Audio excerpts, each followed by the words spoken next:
Yeah. We got London on the track. This is all God's doing, man, you can't plan it. But if the devil's in the details, then I'm satanic. About to take over your city and you can't stand it. My accountant say you sinking like the Titanic. David Blaine last summer, man, you had to vanish. I get the hits like somebody pitching underhanded. Got my Spanish team convinced that I know Spanish. Really, when she get to talking, I don't understand it.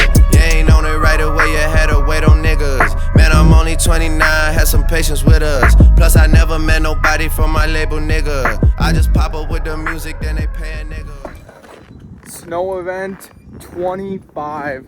Currently 12:33 a.m. right now. I'm the first one at the shop. I'm just waiting on Eric, Nick, Mitch, Andreas, John. They're all gonna get here relatively shortly.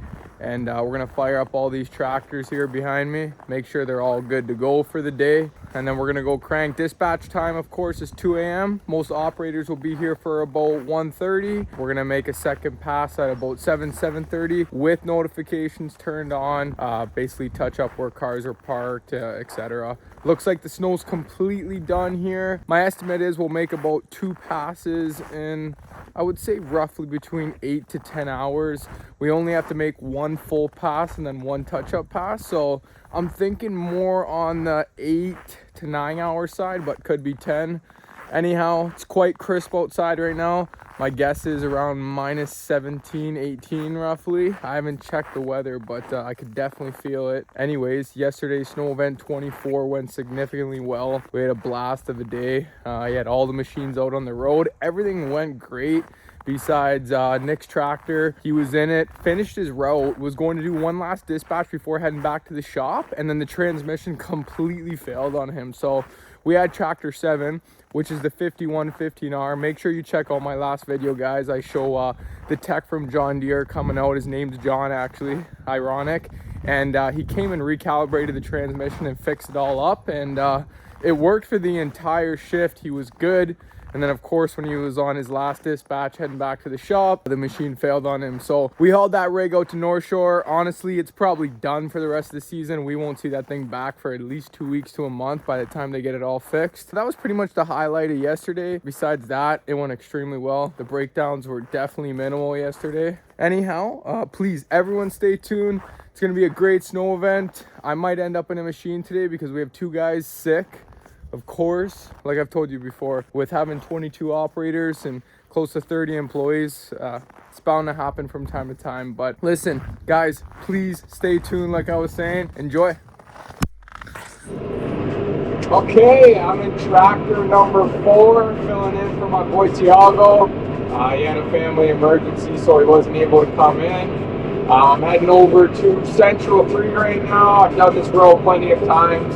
In the central part of the city, of course, and I'm going to bang out the P-Patch road. I got a new guy who just joined the team yesterday. His name's Evan. He's going to be on the other half of this road with me. I'm pretty sure it's called Central 4. All the tractors started besides one John Deere, of course.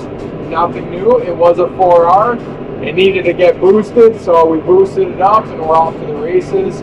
We had 4 guys not be able to show up today, which kind of sucks, but it does happen at scale, like I've mentioned to you guys before. Sometimes it might sound like I'm repeating myself, but listen, I'm only repeating myself because I'm stressing about the issues that I go through as an owner.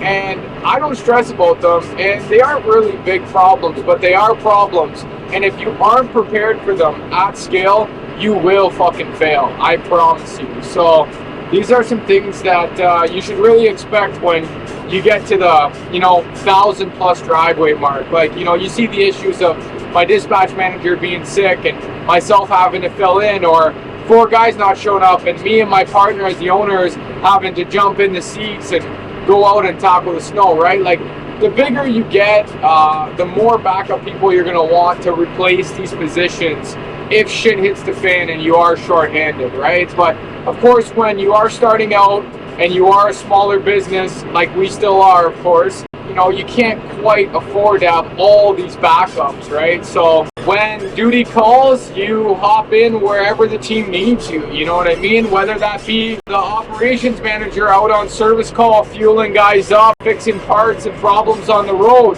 whether that be hopping in a machine like I am right now. hopping in as a dispatch manager, you know what I mean? Hopping in as customer service support for the day.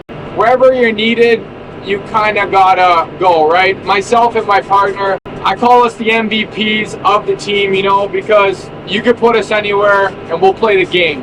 And that's really important. Please, guys, I stress, as the owner, know the ins and outs of your business. Be able to operate in every single position within the company and be able to do it well with knowledge, because it's important at the position we're at right now, and it's important as you scale to the position we are at as well too. So just keep that in mind, you know, don't ever be ignorant towards the fact that knowing how to operate every nick and cranny of your business is important in the small scale. In the large scale, of course, right, you're gonna have employees that you hire on that might be more intelligent than you, that might be able to do positions a lot better than you. Just don't be ignorant to the fact that it's always good to learn every nick and cranny within your business, because it's vital, right? As you can tell, when duty calls, you got to be able to step up to the plate. If you're not a big company, of course, you're gonna have to fill in like I am right now. Anyhow, besides the point, there's my little tangent for the day.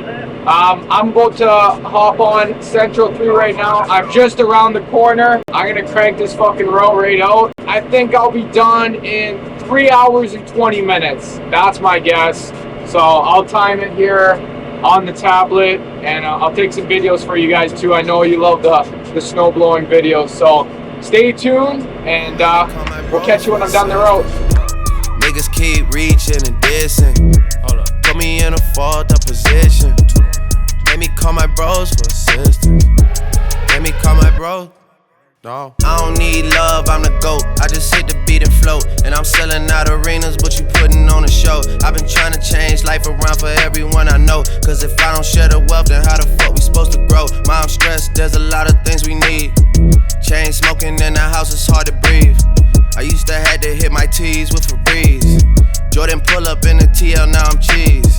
I'ma turn this TSX into a band soon. I'ma see a lot of blessings for my friends soon. 150-inch screen in my bedroom. 6'1", man, a nigga need some leg room. Shit ain't been the same like before. They don't even wanna look up at the score. FaceTime with my shorty on tour, and she texting purple hearts cause she know that we at war, yeah.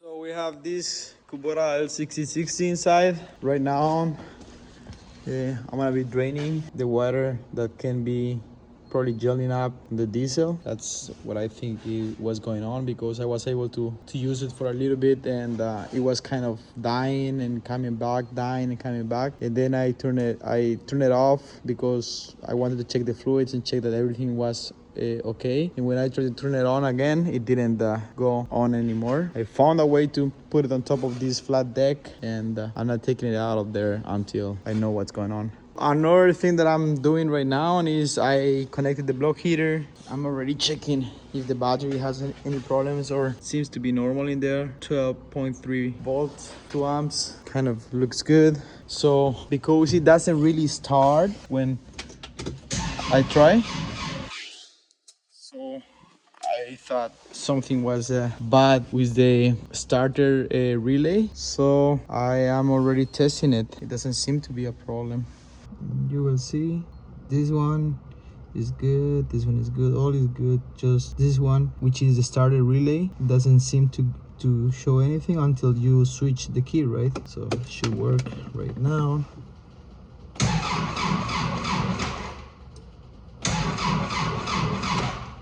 So it's all good with that. It's going to the dealership. Wish me luck, boys. That's a wrap on snow event 25. So we just had all the guys come back to the shop. Everyone's officially on their way home, and we're all done for the day shortly after 10 a.m.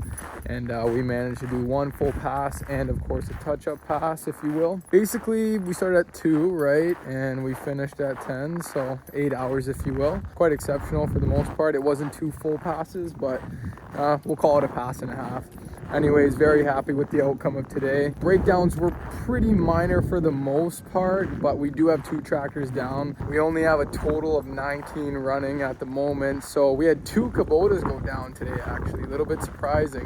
One of our Kubotas started bogging down earlier this morning and then completely shut off on us, so it was revving up and down, and we're thinking it has to do with water and the fuel. It was extremely cold today, so maybe something gelled up and now it won't start at all. I'll make sure that I include the clip of that you guys will see before I speak here. But anyhow, that was issue number 1. Issue number 2, there's Eric and Andreas rolling out. Issue number 2 was our other Kubota L6060. The hydraulic cylinder for the 3-point hitch on the rear blew, and we'll need to weld that back up tonight. So for the most part, nothing too major. Looks like it's going to be some easy fixes. Once it's all done, we'll be good to go. Just some minor detail.